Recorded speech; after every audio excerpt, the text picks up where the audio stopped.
here. I wanted to chat with you guys about some strategies for eating at the holidays, Thanksgiving, Christmas, whatever you have coming on. I'm trying to be all kinds of savvy and share to Instagram and Facebook at the same time, so I kind of have a split view going on. So I apologize if my eyes are all over the place. But going with some quick tips. Number one, remember what the holidays are really about. So what's it about? Family. This year it's about, hopefully seeing some people, but yes, probably more limited than usual. But still, we have to be grateful for the people that we do have the opportunity to see. Focus on that. And, if your holidays look very different than usual, think about other things you're grateful for. I think that tends to be something that we miss out on, is we get all caught up in the food, and a lot of times dancers find the whole food situation stressful. You might be feeling pressure to eat more than you want to. So you have all of that going on, and we forget that this is a holiday about gratitude. And, I like to always encourage dancers to find that gratitude for your body and all that it does for you, because when you find that gratitude for your body, that's going to promote self-love and positive body image and all of that good stuff. So think about what the holiday is about. Find the gratitude. On Thanksgiving, and this goes for any food-centric holidays, always eat breakfast, and a well-rounded, healthy breakfast. Include protein, carbs, and fat. Make sure you're not skimping with the idea of, saving up your calories for later. It is really about making sure that you are eating enough so that you're not going into this big indulgent meal starving and needing to eat everything that's in sight. And perhaps if your Thanksgiving dinner is a little bit later, you're also going to have lunch. Again, a well-rounded meal that satisfies you, so you don't go into the actual Thanksgiving dinner starving. Number 3, when it comes to the holiday treats, the desserts, the cookies, cakes, pies, whatever you might have, think about what's available. Look at your options and really decide what you want to indulge in. Pick the things you enjoy and eat them without guilt. Make conscious decisions so that you don't later feel regret or as though you've made a mistake or you have something to make up for or feel bad about.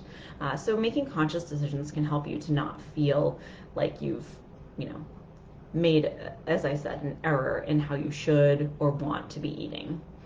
Drink lots of water all day, makes you hydrate. It just makes things feel better. It makes your body feel as though your system is working well and things are moving through your body as they should be. Staying hydrated is always important, and especially on food-centric days. You might be also eating foods higher in sodium than usual, more salt, things like that, and the water is just going to help again. Number 5, have a healthy mindset about the food, right? Don't let the holidays become, or that one day, Thanksgiving tomorrow, be like, it doesn't matter, I'm just gonna eat whatever, all the food. I do want you to eat all the food that you enjoy, but I don't want it to be like, this is the only opportunity to eat this food, so I'm gonna go absolutely crazy to the point that I don't feel well, or I've completely overeaten, or I'm uncomfortable, I have a stomach ache, that kind of thing we want to avoid. So again, bringing some conscious choices into it, but also paying super close attention to your body and knowing that, I always tell my clients this too, if there are 15 things on the table and you want to have all of them, you're probably going to have a few bites of each. And that's fine, right? That's still a lot of bites of food. But again, if there's 15 options, you have to really be conscious of portions of each thing, and maybe don't take things you don't really like, even if you feel pressure to do it. The person who made it isn't paying that close of attention, most likely. You have to sort of pick and choose what's going to satisfy you and the things that you like the most. Don't tell yourself this is the only time all year that I'll get to eat this food. I said to one of my clients last night, if you want to make pumpkin pie in July, you can do it. Go for it, right? Thanksgiving is not the only day to eat these things. You can make any of the things from Thanksgiving literally any day of the year. So make your food goal to eat only to a point of comfortable satisfaction, which I started kind of chatting through in the last one, right? How much food is going to actually make you feel good at the end of things? And tune in with yourself as time goes on, as you're eating.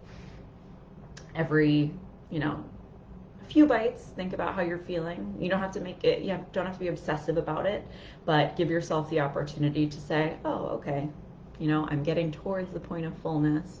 What do I want to prioritize as far as foods to eat now? What things, again, am I over, or like they weren't that good really, so I'm going to stop eating them. Continue to make those choices throughout and stay aware of those things. And, somebody had commented on, we posted about this on Instagram yesterday, and somebody had commented about eating more than you, or I think she said eating more than usual or something like that. And, yeah, you probably are going to end up eating more than usual. And again, like, being okay with that is fine. And also, my only point with that comment is, yeah, you can eat more than usual, but you don't want to get to a point where you don't feel well, or you feel uncomfortable, or you have a stomach ache, because that can often make us feel all kinds of regret, even if we otherwise wouldn't have, just because it's like, wow, I overate and I don't feel good because of it. So keep that in mind, and make the goal getting to a point of just comfortable satisfaction, and save room for dessert. Make sure you do that. It's good when in holidays we sort of give a few hours between the Thanksgiving meal and the actual dessert. So if that's an option, even if everyone else is not doing that, if everyone else is eating more quickly, give yourself some time till you actually feel like some more hunger or desire for the dessert afterwards. And then the final one is, after the meal has happened, no crash dieting. So don't let your entry into Thanksgiving be, okay, I'm going to overeat and just go crazy on this one day, but it's okay because I'm going to undereat the day after, or I'm going to go on a diet the day after, because that again tends to be a recipe for disaster. A lot of times when we have that mindset into this meal, we end up then going either, continuing to overeat in the following days, or again, you try to undereat and then you binge later, or you try to undereat and then again, it goes kind of in the opposite direction. So I want you guys to really put the focus on just getting back to following your hunger cues, listening to your body, making those choices with food that really make you feel good, that fuel your dancing, and that are moving you forward towards positive body image and body goals. Great to see you all again. It has been a while. I was busy with some life things, but I'm thrilled to be back and to connect. And what month is it? It's November. Next month, we'll be enrolling the Dancer's Best Body program for a January round. So it's a little different than usual, where I'm going to have people sign up in December, but then we won't get started until January, after all the holiday craziness has died down. If you want any more details on that, visit the Whole Dancer website. You can join the wait list, and I will send you some advanced bonuses and info. And if you have any other questions, feel free to send me an email, jess@thewholedancer.com. Have a very happy Thanksgiving, you guys, and I'll connect with you all soon.